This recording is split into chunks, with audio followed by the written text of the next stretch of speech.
After World War II, Germany was split into different occupation zones. Most film equipment and the UFA was under Soviet control in the Eastern Zone.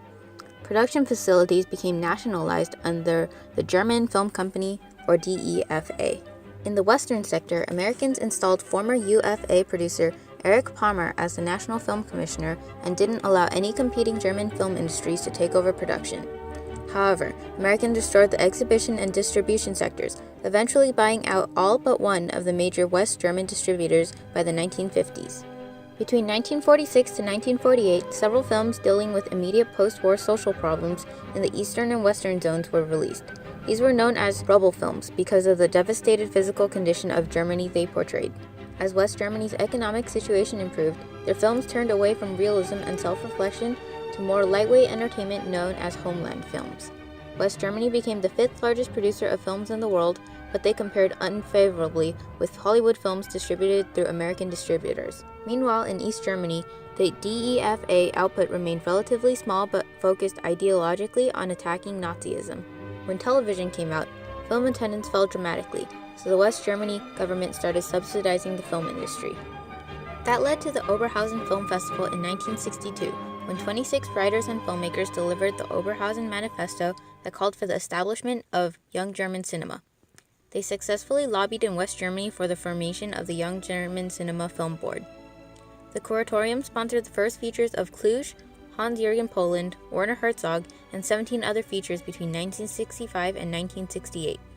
They also founded 2 professional film schools in Munich and Berlin, as well as a German film archive in Berlin.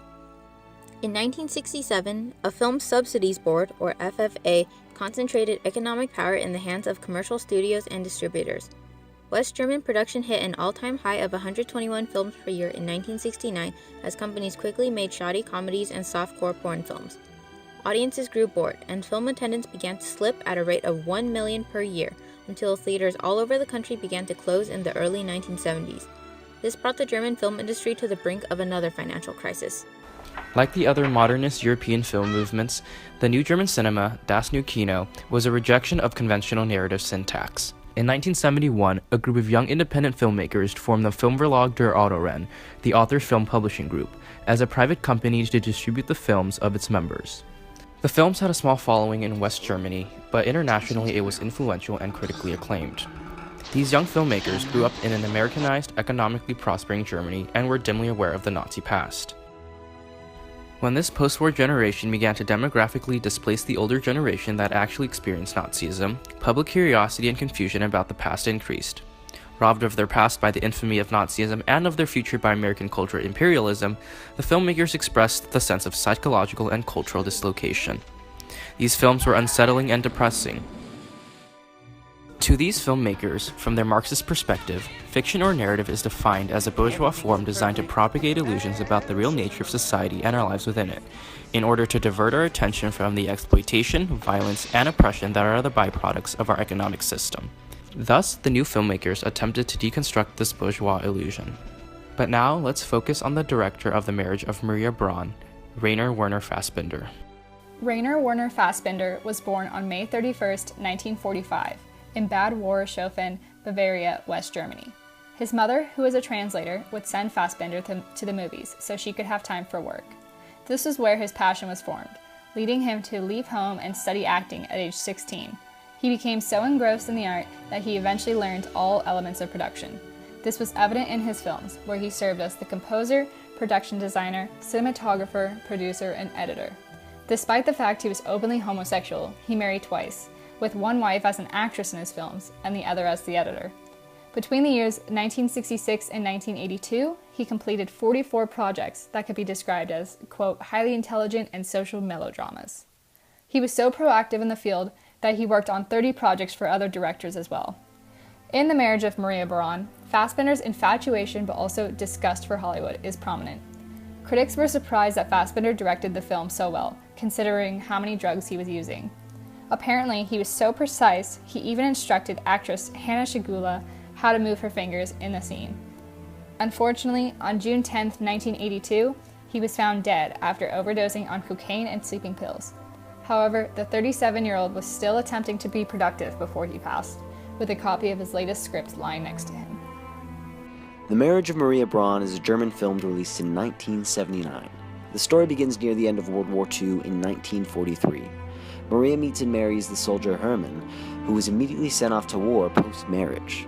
After the war, Maria is told that Hermann has been killed and begins to work as a hostess at an Allied bar. There, she meets and befriends an African-American soldier named Bill, and the two begin a relationship and eventually get pregnant. In a turn of events, Hermann returns home to discover Maria and Bill undressing each other. He's not dead after all. As a brawl between the two men ensues, Maria strikes Bill in the head, killing him. Despite her unfaithfulness, Hermann takes the blame and goes to jail. Maria promises that she will wait for him until his release. Looking for a way to make some money, Maria catches eye of a wealthy industrialist, Karl Oswald. He's a rather old man and offers her a position as an assistant, and later ends up in bed with him.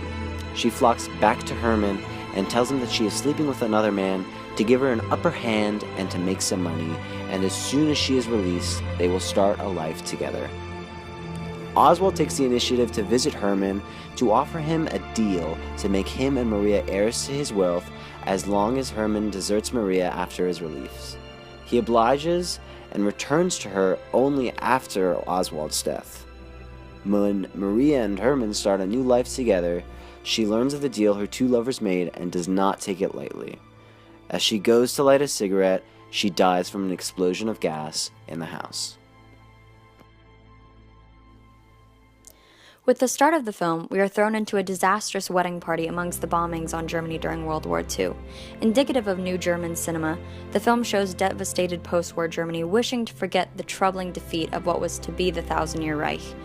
Germans felt a loss of cultural identity as American imperialism began to take hold of their nation. This sense of homelessness can be felt in new German cinema's dark and unsettling themes. The film's dark and sardonic tones are seen early on as Maria and her husband, Hermann Braun, tussle with the officiate to obtain their marriage license, ignoring the deadly explosives just inches away from them.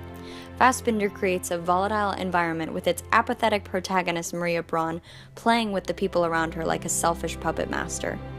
Maria, a monster with red lipstick, toys with the men in her romantic affairs, taking them for all they are worth. Maria's character adds to the film's irksome qualities as she's very matter-of-fact and honest with her partners, seeming to lack all empathy for their feelings.